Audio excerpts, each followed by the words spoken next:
अस्सलाम वालेकुम। आज का हमारा टॉपिक है डी क्वेरियन सिंड्रोम। अब डी क्वेरियन सिंड्रोम को हम डिफरेंट नामों से जानते हैं। इसको ब्लैकबेरी थंब भी कहा जाता है। ब्लैकबेरी फ़ोन अगर आप लोगों को याद हो तो उसके अंदर काफ़ी ज़्यादा बटन्स होते हैं। तो ब्लैकबेरी फ़ोन को ज़्यादा यूज़ करने से भी ये सिंड्रोम हो सकता है। नेक्स्ट इसे वॉशर वुमन स्प्रेन भी कहते हैं। टेक्सटिंग थंब के नाम से भी जाना जाता है। वो लोग जो बहुत ज़्यादा टेक्सटिंग करते हैं उनको भी ये मसला हो सकता है। नेक्स्ट इसे डिज़ाइनर थंब भी कहा जाता है। गेमर और मोमीज़ थंब भी कहा जाता है। होता क्या डीक्वेरियन सिंड्रोम के अंदर हमारे पास इन्फ्लेमेशन हो जाती है of two tendon that control the movement of thumb. हमारे पास मेनली थंब की मूवमेंट इफेक्ट हो रही है, तो वो जो दो टेंडन जो थंब की मूवमेंट को कंट्रोल कर रहे हैं उनकी इन्फ्लेमेशन हो जाती है। ऑनसेट जो है हमारे पास इसका ग्रेजुअल है और टेंडन हमारे पास क्या आते हैं, टेंडन थे मसल और bone attachment, muscle to bone attachment को हम टेंडन कहते हैं। अब नेक्स्ट हम देख लेते हैं कि इसकी एटियोलॉजी क्या है। एटियोलॉजी के अंदर हम बात करें तो सबसे पहले ओवर यूज़ की वजह से हो सकती है। उसके बाद नेक्स्ट पियानो की वजह से, बहुत ज़्यादा पियानो यूज़ करने से हो सकती है। नेक्स्ट कारपेंटर्स के अंदर ये बहुत ज़्यादा कॉमन है। और वो जो न्यू बॉर्न बेबीज़ की मदर्स होती हैं उनके अंदर ज़्यादा कॉमन है, क्योंकि वो यूजली अपने थंब से बच्चों को उठाती हैं। अपना थंब उनकी एक्जिला के अंदर करके तो वो बच्चों को उठाती हैं, जिसकी वजह से ये सिंड्रोम उन्हें हो सकता है। नेक्स्ट हिस्ट्री की बात की जाए, एक्यूट भी हो सकती है।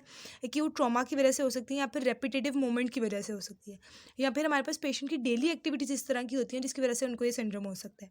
सिम्टम्स, अब सिम्टम्स हमारे पास क्या होंगे। सिम्टम्स के अंदर सबसे पहले हमारे पास रेडियल साइड ऑफ थंब के अंदर पेन होगी, जिस तरह से आपको पिक्चर में शो हो रहा है कि थंब की रेडियल साइड कौन सी है। नेक्स्ट हमारे पास कॉन्स्टेंट बर्निंग सेंसेशन पेशेंट को फील हो रही है। लास्ट हमारे पास आ जाता है, अगर पेशेंट कोई चीज़ उठा रहा है, कोई चीज़ को लिफ्ट कर रहा है, किसी चीज़ को पकड़ने की कोशिश कर रहा है, यहाँ पे ट्विस्ट कर रहा है। ट्विस्ट के अंदर मैंने यहाँ पे एग्जाम्पल लिखी हुई है, ओपन अ जार। अगर वो कोई जार खोलने की कोशिश करे, क्योंकि आप जब भी जार खोलते हो तो आपको पूरे हैंड की मूवमेंट देनी पड़ती है, मेनली आपके थंब की मूवमेंट इन्वॉल्व होती है। तो इस केस में पेशेंट की जो पेन है वो इंक्रीज कर जाएगी। नेक्स्ट अब हम देख लेते हैं इसकी एनाटॉमी। एनाटॉमी की बात की जाए तो हमारे पास इसके अंदर इन्फ्लेमेशन हो जाती है टेंडन शीथ की। अब जब मेरे पास टेंडन शीथ की इन्फ्लेमेशन हो जाएगी तो मेरे पास फर्स्ट डोर्सल कंपार्टमेंट जो है वो नैरो हो जाएगा। फर्स्ट डोर्सल कंपार्टमेंट के अंदर हमारे पास दो मसल्स आ जाते हैं, एब्डक्टर पोलिस लोंगस और एक्सटेंसर पोलिस ब्रेविस। इन दोनों की नैरोइंग हो जाएगी, जिसकी वजह से हमारे पास रेंज ऑफ मोशन जो होगी वो कंप्लीट नहीं होगी, और जो मूवमेंट है वो लिमिट हो जाएगी, क्योंकि पेशेंट को पेन फील होगी जब वो रेंज ऑफ मोशन कंप्लीट करने की कोशिश करेगा। अब नेक्स्ट हमारे पास एनाटॉमी के अंदर आ जाता है deposition of फाइब्रियस tissues cause thickening of tendon sheath and in trap. अब हमारे पास ये दो मसल्स को इंट्रैप कर रही है, हो क्या रहा है, फाइब्रियस टिश्यू की डेपोजिशन हो रही है, जिसकी वजह से टेंडन शीथ जो है वो थिक हो गई, थिक भी हो गई और साथ नैरो भी हो गई है। पहले हमने कहा था इन्फ्लेमेशन, और अब हम इसकी थिकनिंग की बात करें तो मेरे पास दो मसल्स जो है वो इंट्रैप करके, एक मेरे पास एब्डक्टर पोलिस लोंगस है और दूसरा मेरे पास एक्सटेंसर पोलिस ब्रेविस है। इनको थोड़ा सा डिटेल से देख लेते हैं दोनों मसल्स को। तो सबसे पहले एब्डक्टर पोलिस लोंगस की बात करें, इसके अंदर ओरिजिन इसकी होती है डोर्सल साइड ऑफ रेडियस से, जैसे कि आपको पिक्चर में शो हो रहा होगा। नेक्स्ट इसकी इंसर्शन की बात की जाए तो ये इंसर्ट होती है हमारे पास बेस ऑफ फेलिंक्स थंब में।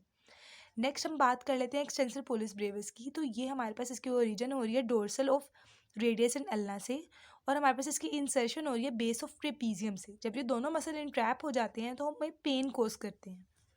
अब अब नेक्स्ट हम इसके फंक्शंस देख लेते हैं। तो फंक्शन के अंदर हमारे पास एब्डक्टर पोलिस लोंगस का फंक्शन क्या है, ये हमारे पास एक्सटेंशन करवा रहा है थंब की, और साथ ही हमारे पास रेडियल एब्डक्शन करवाता है विस्ट की। नेक्स्ट हमारे पास है एक्सटेंसर पोलिस ब्रेविस, ये भी हमारे पास थंब की एब्डक्शन करवा रहा है और हमारे पास रेडियल एब्डक्शन करवाता है विस्ट की। अब हमारे पास अगर यही दोनों मसल्स इंट्रैप्ट हो जाएंगे तो ये तीनों मूवमेंट्स इफेक्ट होंगी, थंब की एक्सटेंशन, एब्डक्शन और साथ रेडियल एब्डक्शन ऑफ रिस्ट। ये तीनों मूवमेंट ठीक से नहीं होंगी। अब जैसा कि आपको पिक्चर्स में शो हो रहा होगा, जिस तरह ये एक्सटेंशन ऑफ थंब शो की हुई है मैंने। नेक्स्ट हमारे पास radial abduction of wrist show हो रही है, और फिर लास्ट पे आपको शो हो रही होगी एब्डक्शन ऑफ थंब। तो ये तीनों मूवमेंट्स हमारे पास इफेक्ट हो रही हैं। लास्ट देख लेते हैं एट्रीब्यूटेड बाय मैक्सोइड डीजनरेशन। हमारे पास क्या हो रहा है, मैक्सोइड डीजनरेशन किसको कहते हैं, कि हमारे पास जो कनेक्टिव टिश्यू है वो रिप्लेस करके जेलेटिनियस मटेरियल के साथ। पहले कनेक्टिव टिश्यू से, बाद में वो जेलेटिनियस मटेरियल से रिप्लेस कर रही हैं, जिसको हम म्यूकोइड सेल्स भी कहते हैं। नेक्स्ट हमारे पास है इंक्रीज वेस्कुलरिटी। वेस्कुलरिटी अगर सिंपल वर्ड्स में बात की जाए तो मेरे पास ब्लड वेसल्स जो है वो इंक्रीज कर रही है नॉर्मल नंबर से। इन सब की वजह से हमारे पास क्या होगा, टेंडिनोसिस हो जाएगी। टेंडिनोसिस हमारे पास क्या होती है, डीजनरेशन ऑफ टेंडन होती है। अब नेक्स्ट हम बात कर लेते हैं फिजिकल एग्जामिनेशन की। तो फिजिकल एग्जामिनेशन के अंदर सबसे पहला पॉइंट मेरे पास आ गया है, tenderness over base of thumb. हमारे पास जब पेशेंट की हम बेस ऑफ थंब को हाथ लगाएंगे, जैसे पिक्चर में आपको शो हो रहा है, तो टेंडरनेस फील होगी, उसको पेन फील होगी ऑन रेडियल स्टेलॉइड प्रोसेस, उसके रेडियल स्टेलॉइड प्रोसेस के एरिया पर। नेक्स्ट हमारे पास स्वेलिंग हो जाएगी एनाटोमिकल स्नफ बॉक्स की। नेक्स्ट है हमारे पास डिक्रीज कार्पोमेटाकार्पल एब्डक्शन। उसके बाद नेक्स्ट है हमारे पास वीकनेस ऑफ हैंड, और लास्ट हमारे पास आ जाता है thickness of first dorsal compartment. अब लास्ट हम इसके ट्रीटमेंट पर आ जाते हैं। तो ट्रीटमेंट के अंदर सबसे पहली अप्रोच जो हम करेंगे वो होगी रिड्यूस एक्टिविटी। हम उस एरिया की एक्टिविटी को रिड्यूस कर देंगे, पेशेंट से कहेंगे वो कम से कम थंब को मूव करे।